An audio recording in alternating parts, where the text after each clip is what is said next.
ఈ వీడియోను వీక్షిస్తున్న నీతో దేవుడు మాట్లాడుతున్నాడు. నీ జీవితంలో రీసెంట్‌గా చాలా పోగొట్టుకున్నావు. డబ్బు పోగొట్టుకున్నావు, గౌరవాన్ని పోగొట్టుకున్నావు, పరువును పోగొట్టుకున్నావు.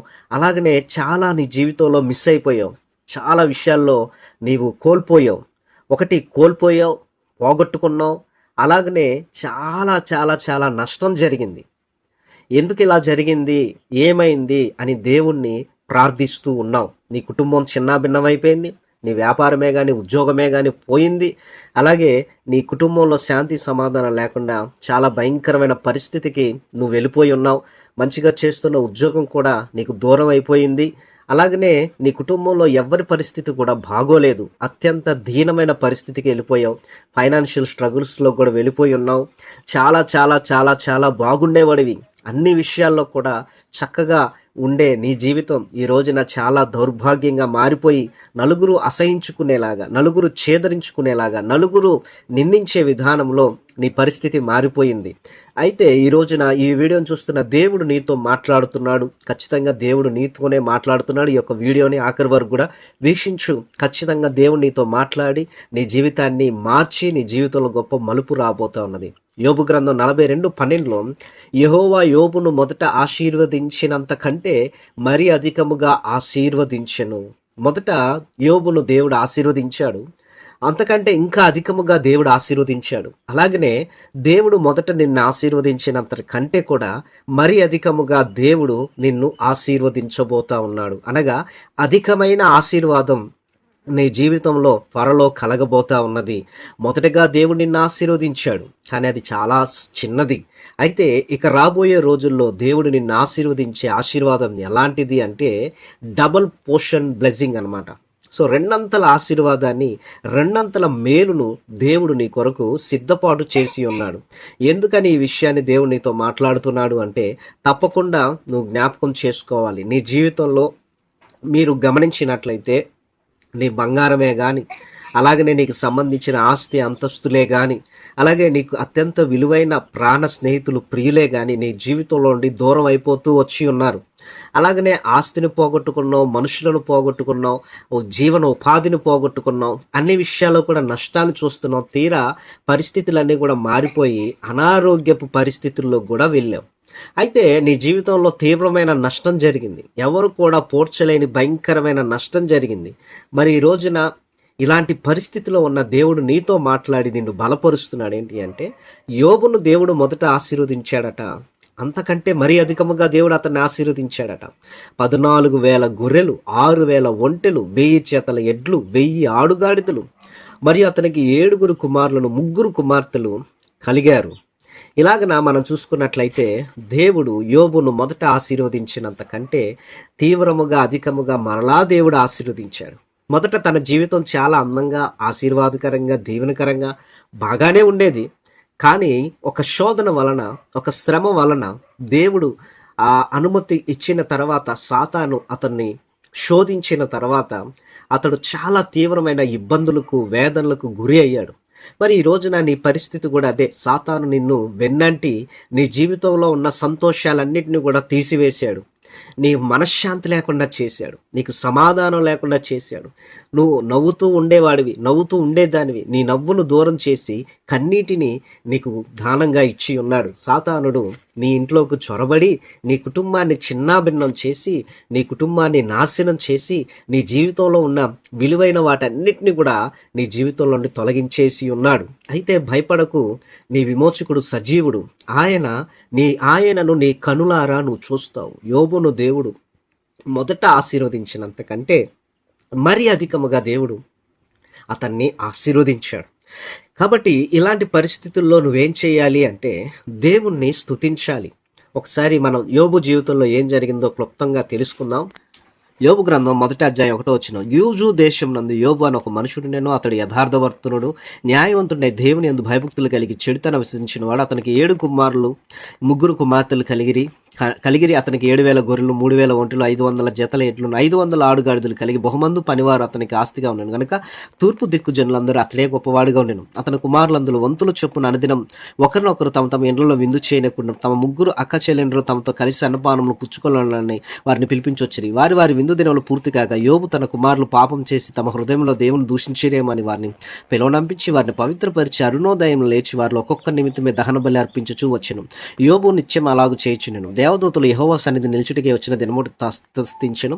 ఆ దినము నా అపవాదియగు వాడు వారితో కలిసి వచ్చిండు. యెహోవా నీవు ఎక్కడి నుండి వచ్చితివని వాడిని అడగా అపవాది భూమి మీద అటు ఇటు తిరుగులాడుచు అందులో సంచరించుచు వచ్చితినని యెహోవా ప్రత్యుత్తరం ఇచ్చెను. అందుకు యెహోవా నీవు నా సేవకుడైన యోబు అపవాది భూమి మీద అటు ఇటు తిరుగులాడుచు అందులో సంచరించుచు వచ్చితినని యెహోవాకు ప్రత్యుత్తరం ఇచ్చెను.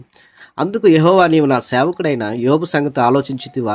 యథార్థ వర్తనుడును న్యాయవంతుడునై దేవుని యందు భయభక్తులు కలిగి చెడుతనం రచించిన వాడు భూమి మీద అతని వంటి వాడు ఎవడనూ లేడు అని అడగగా అపవాది యోబు ఊరకయే దేవుని యందు భయభక్తులు కలవాడైనా నీవు అతనికి అతని ఇంటి వారికి అతని కలిగిన సమస్తమును చుట్టూ కంచివేసితే కదా. నీవు అతని చేతి పని దీవించుట చేత అతని ఆస్తి దేశంలో బహుగా విస్తరించి ఉన్నది. ఆయన నీవు ఇప్పుడు నీ చేయి చాపి అతని కలిగిన సంస్థను మొత్తిని అడల అతడు నీ ముఖం ఎదుటిని దూషించి నిన్ను విడిచిపోనని యెహోవా తనగా యెహోవా ఇదిగో అతనికి కలిగిన సమస్తం నీ వశమున్నది, అతనికి మాత్రం ఏ హాని చేయకూడదని అపవాది సెలయగా వాడు యెహోవా సన్నిధి నుండి బయలువెళ్ళెను.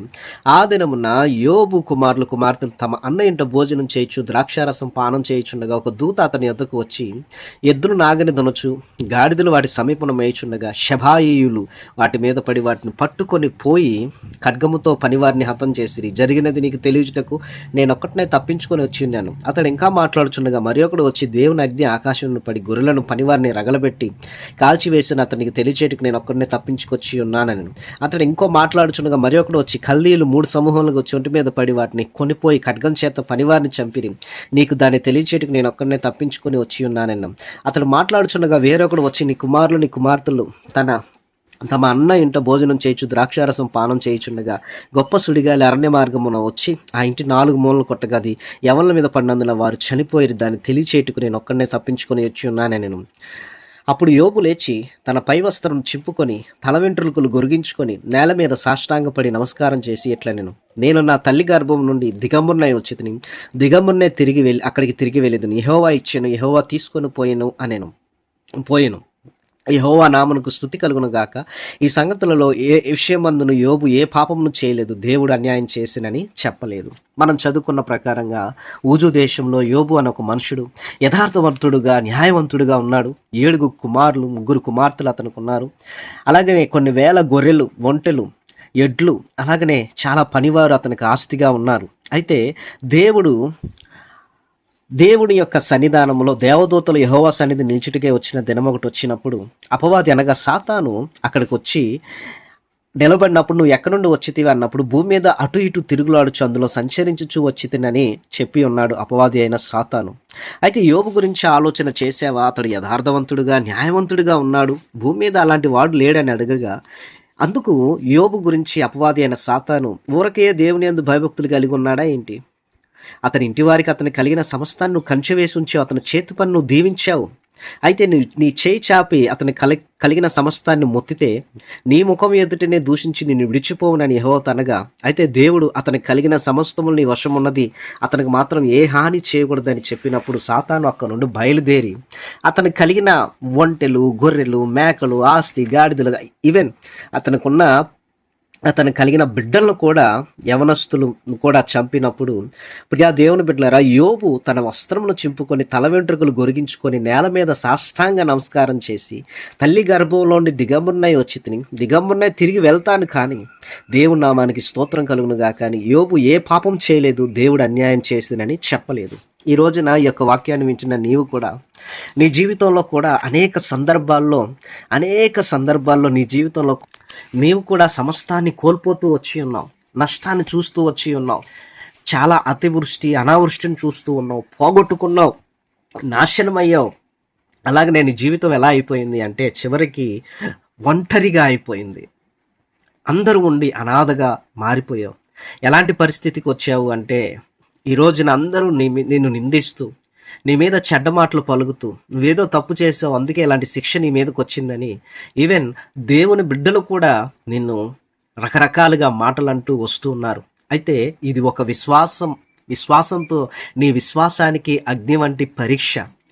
దేవుడు నిన్ను వదిలిపెడతాడా లేదా అని సందేహించమాకు. దేవుడు నిన్నైతే వదిలిపెట్టడు. నా జీవితం ఇక అయిపోయింది, ఇక ఈ స్థితికి నేను వచ్చేసాను, ఇక నేను బాగుపడతానా అని అనుమానం కలిగి ఉండమాకు. ఖచ్చితంగా నువ్వు బాగుపడతావు. మొదట దేవుడు నిన్ను ఆశీర్వదించినంత కంటే మరీ అధికముగా దేవుడు నిన్ను ఆశీర్వదిస్తాడు. ఈ రోజున ఒక చోట నువ్వు పరిచర్య చేసేవాడివి.